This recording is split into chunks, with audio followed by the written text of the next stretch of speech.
Good morning. Hello, my friend. How are you? I hope you're well. Praise the Lord for another day.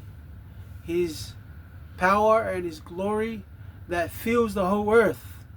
Life-giving power to you and I to live another day for His glory.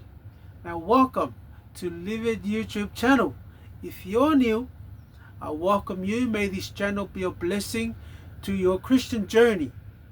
Now, I believe we are all longing for truth, and if that's so, God will grant to us what we need to know. Now, the topic for now, or today's topic or question, what is the mark of the beast? What is the mark of the beast? We need to understand and know what is the mark of the beast. There are many people, they ignorant about this topic. On the other hand, many friends, many of our own believers, they don't even believe that there is a mark of the beast. Now, my friend, the problem we have, it's about worship. That's the problem. Choose who will you serve. If it's God, serve God. If it's Baal, serve Baal.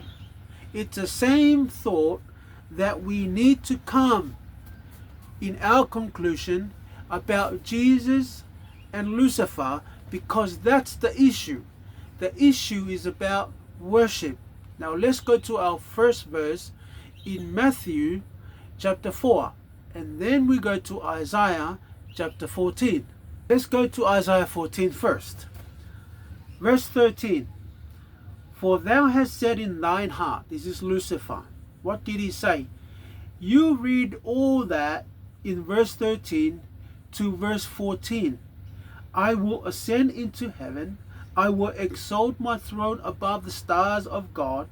I will sit also upon the mount of the congregation in the side of the north. 14. I will ascend above the heights of the clouds. I will be like the Most High. That's the heart of Lucifer. Now let's go now to Matthew chapter 4, verse 8 and 9. Again the devil taketh him up into the exceedingly high mountain, and showeth him all the kingdoms of the world, and the glory of them. Verse 9. And the devil saith unto him, that's to Jesus, and saith unto him, all these things will I give thee, if thou wilt fall down and worship me.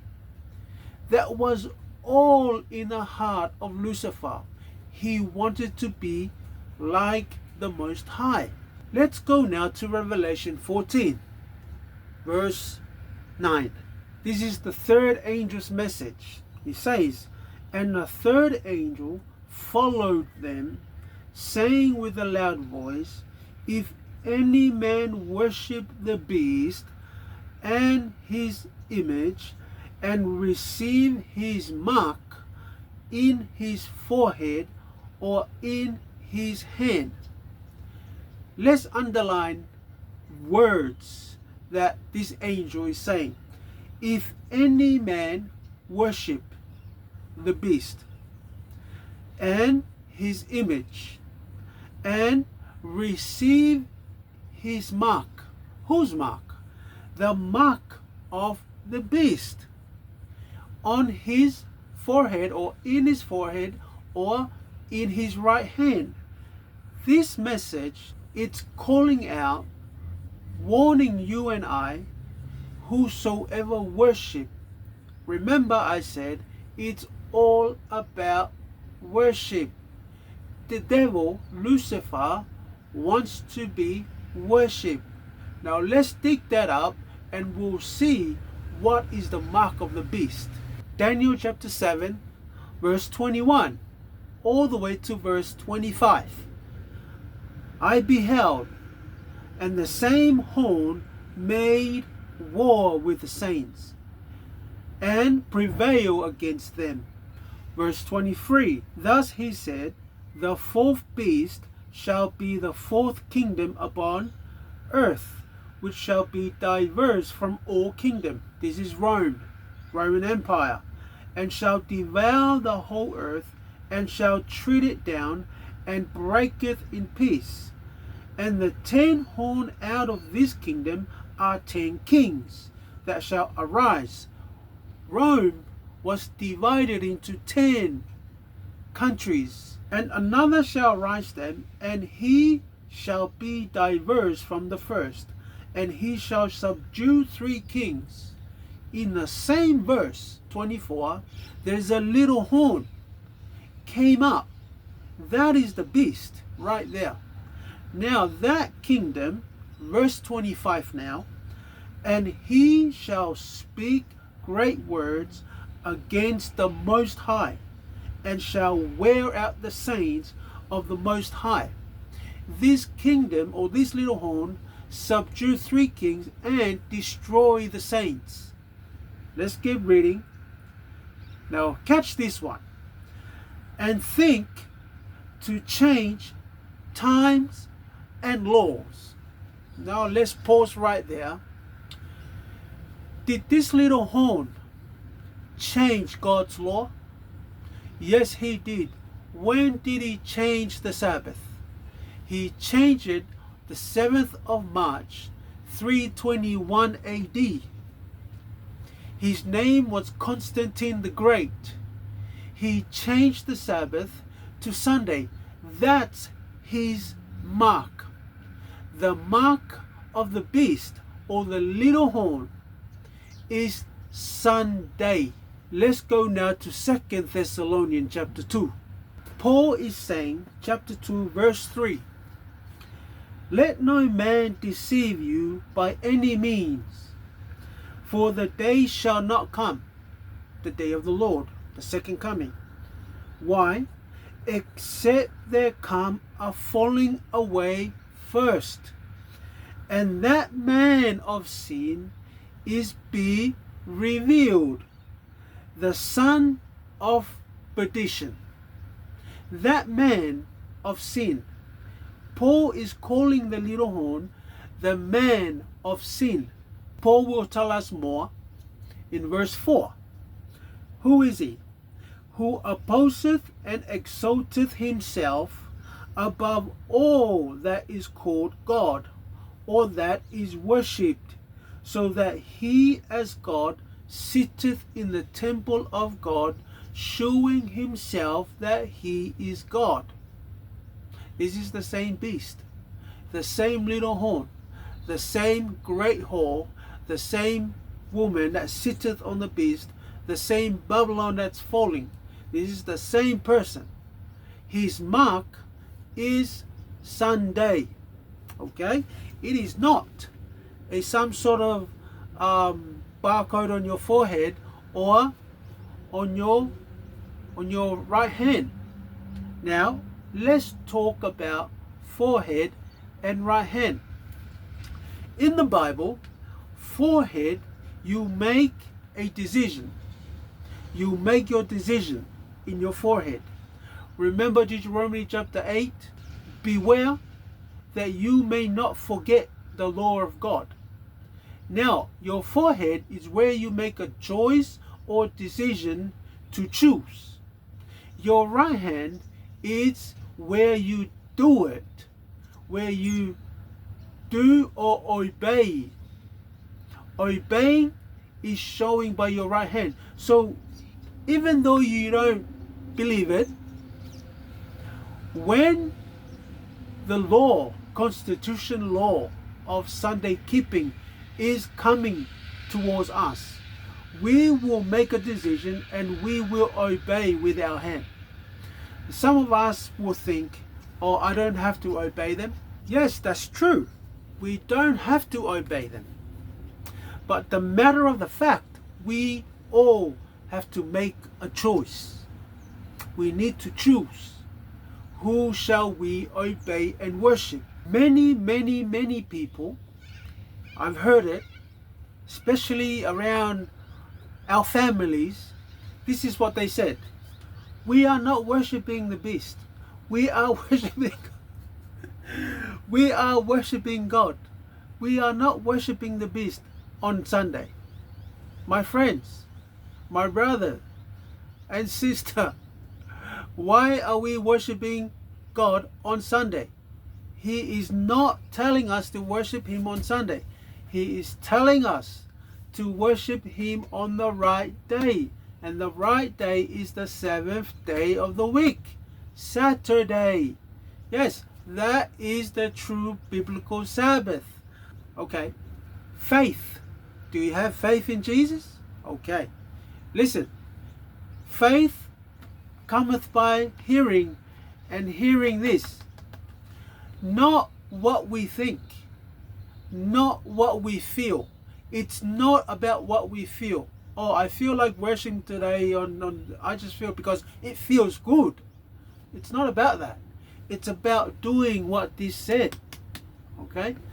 When God said, worship me on this day, it means worship me on this day.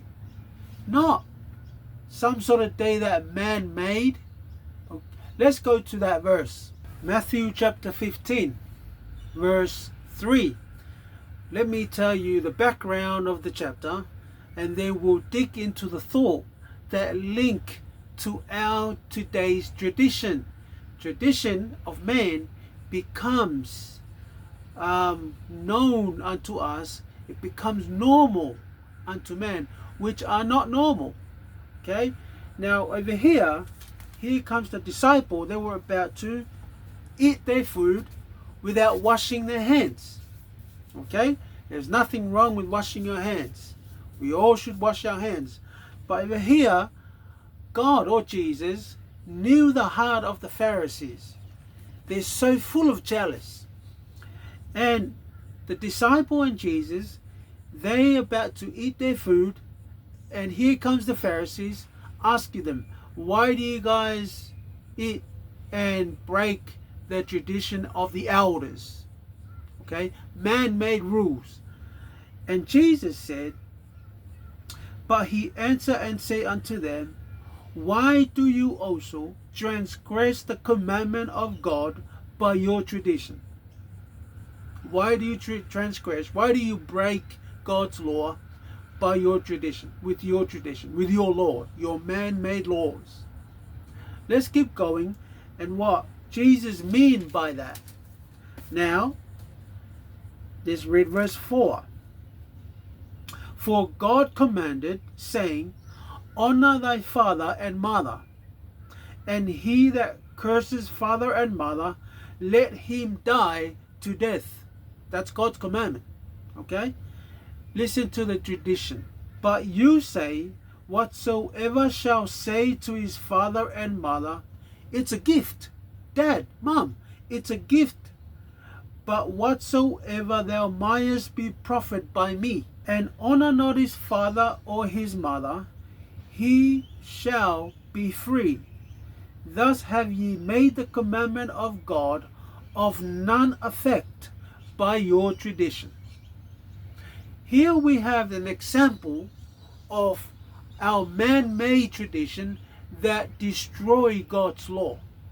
Alright, now let's read verse 8 and 9. These people draweth nigh unto me with their mouth, and honor me with their lips, but their heart is far from me. Verse 9. But in vain they do worship me, teaching for doctrine the commandments of men. My friends, Sunday is not God's commandment. That is a man-made commandment. Okay? I'm just warning you guys. The mark of the beast is Sunday. This is when Constantine the Great changed the Sabbath to Sunday, the first day of the week, and made this tradition as a rule to worship and fulfill the will of Lucifer. I will be like the Most High. For those who don't know, God has been winking at you. If you know, humble unto his word. So, I think that's it for now, my brother. Sisters, may God open your eyes. This is not against anyone. This is against the power, principality of the air. This is why Paul is saying, I'm not against you and you're not against me. I'm not fighting against you. I'm not telling you that you're wrong. No, I'm just enlightening and showing you the will of God for mankind. Let us hear the conclusion of the whole matter. Fear God and keep his commandments, for this is the whole duty of man. May God bless you, and I'll see you in the next video. Our next video will be the cleansing of the sanctuary. What does that mean? We're going back to the judgment. The cleansing of the sanctuary. God will, and God willing, I will see you there. May God bless. Bye for now. There's power in the blood. There is power, wonder-working power in the blood of the Lamb. There is power, wonder-working power in the precious blood of the Lamb. Would you be free from your passion and pride? There's power in the blood. Come for a cleansing to Calvary's tide. There's power